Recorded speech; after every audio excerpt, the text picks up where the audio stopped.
Ghost Blau presenta Humano, Unidad Cósmica, capítulo 15. Contacto con el Archivo Eterno, el arquitecto del cosmos, la mente, segunda parte. El cuerpo físico es el soporte que el cosmos nos ha proporcionado para evolucionar. El receptor de la energía mental o cerebro es, al mismo tiempo, la conexión cósmica con la fuente de donde todo emana. La mente, como energía de alta vibración que es, no solo se manifiesta a través de un órgano físico como el cerebro. Tal como vimos, su influencia se hace patente en todo el universo visible y aún en el invisible. No olvidemos que los seres humanos desencarnados siguen siendo seres pensantes. Por lo tanto, la energía mental debe ser percibida como algo ajeno al cerebro, al cual utiliza como receptáculo en los seres que lo poseen. El cuerpo mental más desconocido es el subconsciente. Sobre él centran sus investigaciones los psicoterapeutas, pues saben que ahí se encierran los secretos mejor guardados de la personalidad del hombre. Su influencia en la vida cotidiana es muy notable, dado que en sus recovecos almacenamos todas nuestras vivencias, conscientes o no, tanto de esta vida como de las anteriores, así como las percepciones que influyen a nuestro cerebro en forma de pensamiento ajeno o como resultado de incursiones eventuales a los archivos acásicos, durante viajes astrales, cuando dormimos. El ir poco a poco descubriendo los misterios que encierra este cuerpo mental es un reto que el hombre debe afrontar para conocer mejor su trayectoria anterior y plantearse más conscientemente su futuro. El subconsciente es el cuerpo mental de más alta vibración después de la conciencia. Es el eje alrededor del cual gira la personalidad del hombre.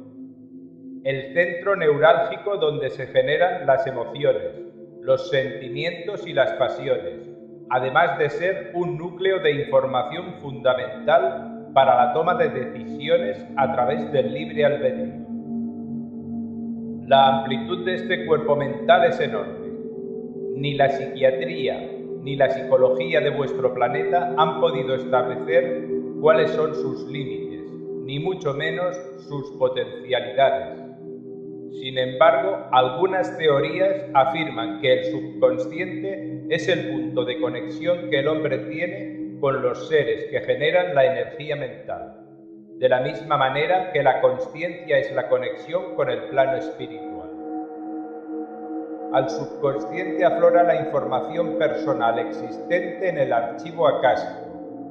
En este archivo se encuentran depositadas las experiencias vividas en anteriores existencias. En vuestro nivel evolutivo os llegan en forma de sensaciones cuando tenéis que tomar alguna decisión. Esas sensaciones, unidas a la memoria de las experiencias de la vida actual, es lo que conforman la voz de la experiencia. Así pues, el libre albedrío se ve auxiliado por dos tipos de información: la voz de la consciencia y la voz de la experiencia, como ya os dije al hablar del cuerpo mental consciente. Además de la información personal, el archivo acásico posee información sobre la historia y la evolución no solo de la Tierra y sus habitantes, sino también de vuestro sistema solar, de la galaxia y posiblemente de todo el universo creado. La energía del subconsciente se localiza en la parte derecha y occipital del cerebro. Esto quiere decir que las neuronas situadas en esos lugares se ven influidas por esta energía, lo que de alguna forma las convierte en neuronas especializadas en información de índole superior. Para que este cuerpo mental cumpla su función de información, además de los datos que le aporta la consciencia y lo que él mismo genera como voz de la experiencia, necesita el suministro de los que provienen del mundo exterior, a través de los sentidos. También necesita el aporte de las reflexiones que generamos a nivel consciente. Al ser el cuerpo mental de más alta vibración, necesita de dispositivos que permitan que su información llegue a los demás cuerpos mentales. Estos dispositivos energéticos realizan su función a modo de válvulas de entrada y salida de información. Me estoy refiriendo a dos glándulas que se encuentran situadas en el centro del cerebro, la pineal o epífisis y la pituitaria o hipófisis. La glándula pituitaria funcionaría como un amplificador de energía, convirtiendo la energía mental que generan el consciente y el inconsciente en energía de más alta vibración, como la que genera el subconsciente. Por el contrario, la glándula pineal funcionaría como un reductor energético, convirtiendo la energía que emana del subconsciente en otra de menor vibración, que pueda ser captada por el consciente y el inconsciente. Los procesos mediante los cuales se producen estos intercambios energéticos son complejos, pero al mismo tiempo rapidísimos. El punto central de recepción y distribución de energías se encuentra situado entre el tálamo y el hipotálamo, verdadero crisol alquímico que trasladado a una concepción esotérica podríamos identificar como el tan buscado por vosotros Santo Grial. No tan solo por su forma, sino porque en él tienen lugar transmutaciones que convierten energías de baja vibración en otras de alta vibración. Tal vez fuera eso lo que quiso simbolizar Jesús en la última cena. Quizás con este gesto quiso transmitiros la idea del proceso que llevaría al hombre al encuentro con Dios. Por último, en relación con este cuerpo mental, os diré que el generador de los impulsos creativos del hombre, el que nos mueve a realizar empresas que la lógica no parece compartir en ocasiones, él es el gran desconocido, nuestro otro yo, aquel que os hace comportaros en ocasiones tal cual sois, lejos de los convencimientos sociales y de tantas y tantas trabas como diariamente ponéis a vuestra verdadera personalidad. Las teorías científicas sobre la evolución de las especies, y más concretamente la que presenta la antropología, han establecido un desarrollo más o menos lógico, mediante el cual se puede conocer cómo ha sido el pasado en lo relativo a la mente. Para ello, la biología ha desentrañado el misterio hasta llegar a los primeros orígenes, es decir, la primera aparición de sensibilidad nerviosa en organismos unicelulares. A partir de ahí, la larga evolución de millones de años se ha concretado en un cerebro desarrollado capaz de producir procesos mentales complejos. En cierta ocasión preguntamos a nuestro guía sobre las funciones que desarrolla nuestro cerebro. El cerebro humano es el órgano más importante del cuerpo físico. Es el único órgano que revitaliza sus células debido a su condición de portavoz de la mente y receptor de los mensajes de la fuente. Las neuronas conforman la llamada masa gris y es una especie de circuito cerrado, donde el astral tiene una importancia fundamental, ya que 3 de sus capas, 2, 6 y 7, intervienen en los procesos mentales. Las células se revitalizan porque no tienen en su núcleo la orden de morir, ya que si murieran se perdería algo tan importante como la memoria que va impresa en ellas. El órgano, como máquina, es perfecto. No ocurre lo mismo con su operador, que a medida que evoluciona aumenta el porcentaje de su uso. Por ejemplo, los 4.3 utilizáis poco menos del 10%. Los 4.4 alcanzan el 30%. Los 4.5 el 65%. Los 4.6 el 85%. Y los 4.7 el 100%. Destacan, entre otras, las siguientes funciones del cerebro: regulación del soporte físico, generación de pensamientos, producción de sueños, capacidad de comunicación oral, escrita, mímica y telepática, capacidad de información y capacidad de decisión, El cerebro humano es una antena dirigida al cosmos, pero su función no solo es esa, sino que también está estructurado para elaborar la información que recibe. Imaginad que vuestro cerebro lleva incorporado un amplificador, como los que usáis para la música. Este amplificador tiene filtros, que teóricamente sirven para mejorar la calidad del sonido. Pues bien, en vuestro cerebro los filtros son protecciones que colocáis para adecuar vuestra vida al mundo que os rodea. Podríamos llamarlos convencionalismos sociales. Para que la información recibida sea asequible, debe ser traducida a conceptos cotidianos y además debería llevar carga equilibrada, es decir, no ser tendenciosa, cosa difícil porque los filtros lo impiden a la hora de establecer comunicación con nosotros. Se utilizan personas con pocos filtros, esto es, que tienen posibilidades de mantener un cierto equilibrio energético. El polo positivo lo encarna la glándula pineal y el negativo la pituitaria. Así pues, para la configuración de ideas es necesaria la aportación de ambas. Los científicos de vuestro mundo dicen que para que una idea se concrete es necesario un flujo de información entre el hemisferio derecho y el izquierdo. Ambos hemisferios tienen como reguladores las glándulas antes mencionadas, es decir, el hemisferio derecho la glándula pineal y el hemisferio izquierdo la glándula pituitaria. Y en relación con el funcionamiento de estas dos glándulas, la información de Akael también fue bastante esclarecedora. Anatómicamente, la glándula pineal, en vuestro nivel evolutivo, es poco más grande que un guisante.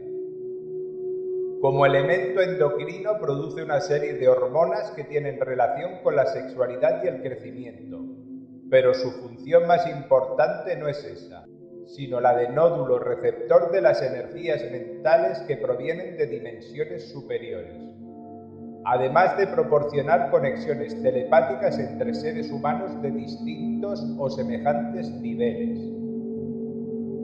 No obstante, quizás la conexión más importante que realiza sea con el archivo acásico. Interiormente, tiene una serie de bastoncillos que se excitan de forma similar a los del ojo, aunque por su posición en el cerebro no le llega luz exterior.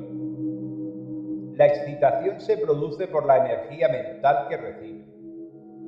Esta glándula también es nódulo emisor.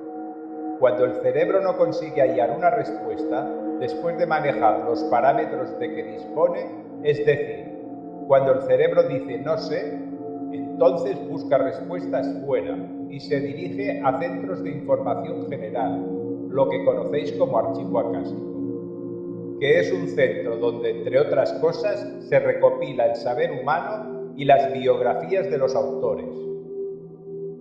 Una vez recibida la información, pasa por los circuitos cerebrales, hasta el consciente, pero ya unida a los procesos generados por el propio cerebro, voz de la experiencia. La glándula pineal se excita por reacción ante el límite del cerebro. Una persona racional a ultranza no tendrá un adecuado desarrollo de la pineal, dado que deja de manejar parámetros importantísimos, como son los derivados de su hemisferio derecho. Pero atención, los que hacen lo contrario tienen el mismo problema, y esto es importante, porque la creencia general es que los místicos, los que propugnan la anulación de la razón, dejan de utilizar muchos parámetros derivados de la experiencia y de la lógica, y por tanto la pineal no se excita hasta que el cerebro dice no sé. Las percepciones físicas y los procesos de razonamiento lógico actúan sobre la pituitaria o hipófisis, haciendo que ésta segregue hormonas. Esto a nivel físico. A nivel mental, la pituitaria anterior recoge estos impulsos y traspasa a nivel nervioso la información al hipotálamo, de donde surgen ramificaciones nerviosas que excitan la pituitaria posterior, y de ahí nuevamente surgen energías que inciden sobre la epífisis o pineal. Pero lo importante es que en el hipotálamo, donde se producen las influencias energéticas que afectan vía nerviosa a la parte posterior y derecha del encéfalo. He de decir que las fisuras del córtex son los caminos energéticos por donde discurre la energía mental, la cual queda reflejada en los electroencefalogramas. Como esta información era un tanto compleja, pedimos a Akael que nos ampliase los conceptos. Se produce, por ejemplo, una percepción física. Esta percepción la recoge la pituitaria anterior, después de que ha pasado por la zona del córtex correspondiente. La información a continuación pasa al hipotálamo, donde se transforma en energía mental, digamos normal. Esa energía excita la pituitaria posterior, que aumenta la vibración de la citada energía, lo que produce también una excitación en la pineal, preparándola así para la inmediata respuesta. La energía aumentada permanece un microinstante en el hipotálamo para pasar vía nerviosa a la zona derecha y occipital del cerebro, utilizando para ello las fisuras del córtex.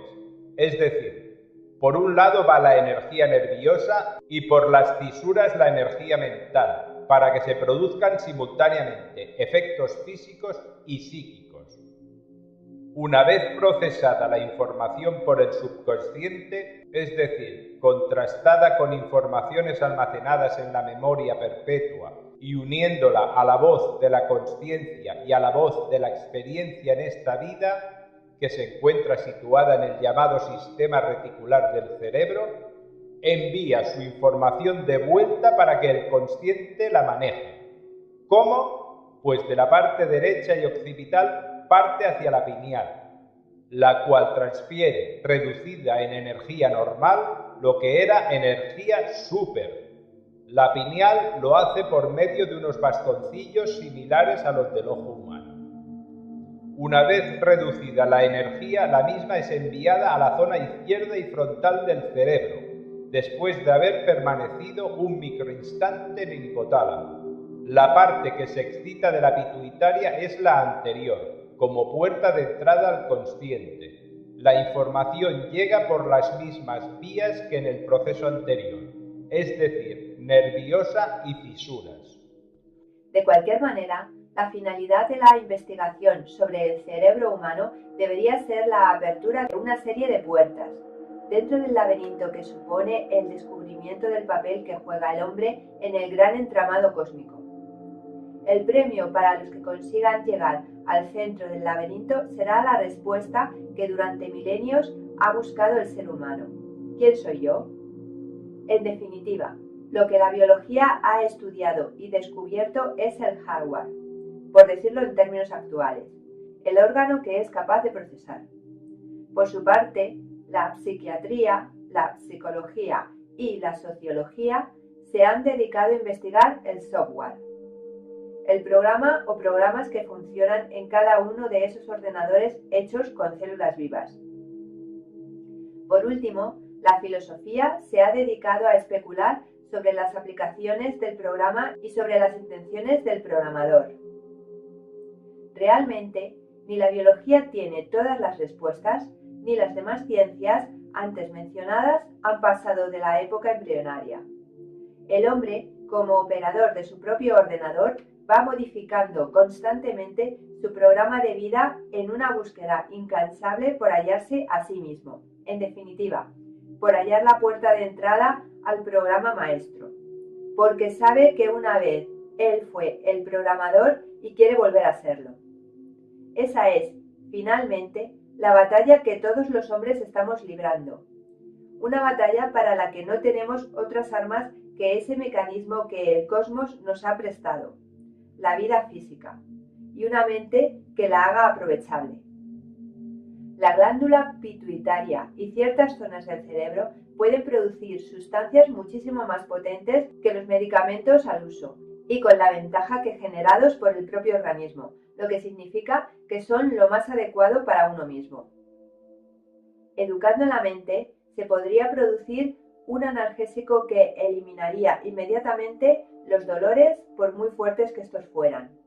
Se trataría de llegar a estados de relajación profunda desde donde se visualizaría la zona del cerebro implicada y su activación para que produzca sustancias. No obstante, como es bastante complicado conseguir ese grado de concentración, podéis practicar el siguiente ejercicio.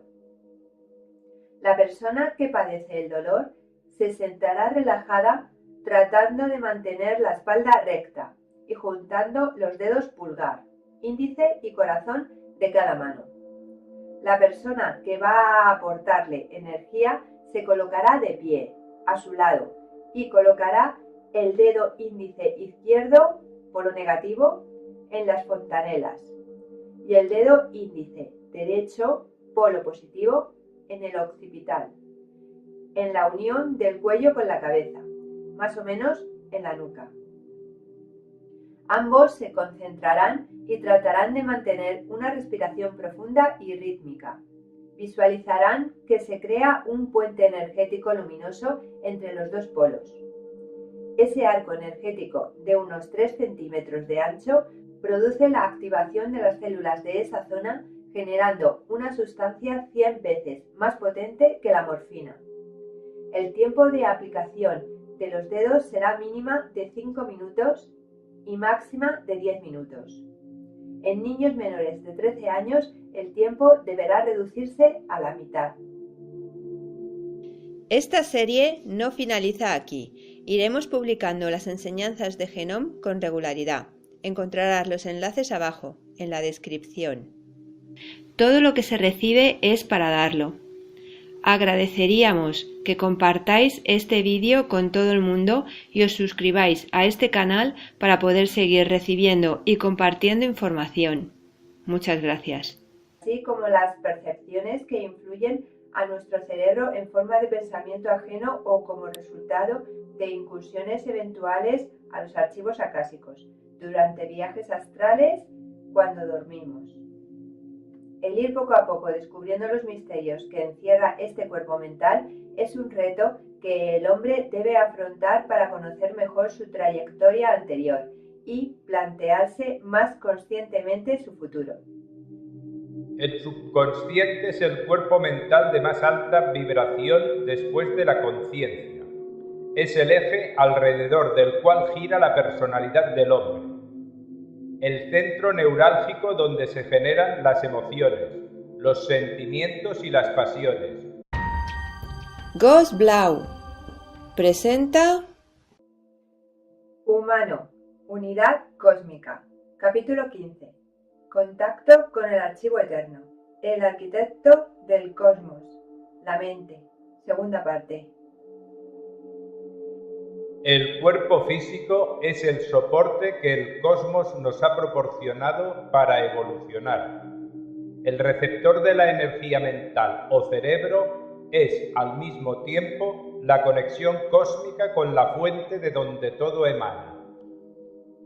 La mente, como energía de alta vibración que es, no solo se manifiesta a través de un órgano físico como el cerebro. Tal como vimos, su influencia, además de ser un núcleo de información fundamental para la toma de decisiones a través del libre albedrío. La amplitud de este cuerpo mental es enorme. Ni la psiquiatría ni la psicología de vuestro planeta han podido establecer cuáles son sus límites, ni mucho menos sus potencialidades. Sin embargo, algunas teorías afirman que el subconsciente es el punto de conexión que el hombre tiene con los seres que generan la energía mental, de la misma manera que la consciencia es la conexión con el plano espiritual. Al subconsciente aflora la información personal existente en el archivo acásico. En este archivo se encuentran depositadas las experiencias vividas en anteriores existencias. En vuestro nivel evolutivo os llegan en forma de sensaciones cuando tenéis que tomar alguna decisión. Esas sensaciones, unidas a la memoria de las experiencias de la vida actual, es lo que conforman la voz de la experiencia. Así pues, El libre albedrío se ve auxiliado por dos tipos de información: la voz de la consciencia y la voz de la experiencia, como ya os dije al hablar del cuerpo mental consciente. Además de la información personal, el archivo acásico posee información sobre la historia y la evolución no solo de la Tierra y sus... Se hace patente en todo el universo visible y aún en el invisible. No olvidemos que los seres humanos desencarnados siguen siendo seres pensantes. Por lo tanto, la energía mental debe ser percibida como algo ajeno al cerebro, al cual utiliza como receptáculo en los seres que lo poseen. El cuerpo mental más desconocido es el subconsciente.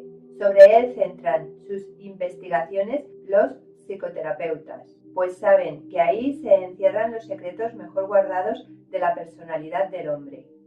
Su influencia en la vida cotidiana es muy notable, dado que en sus recovecos almacenamos todas nuestras vivencias, conscientes o no, tanto de esta vida como de las anteriores,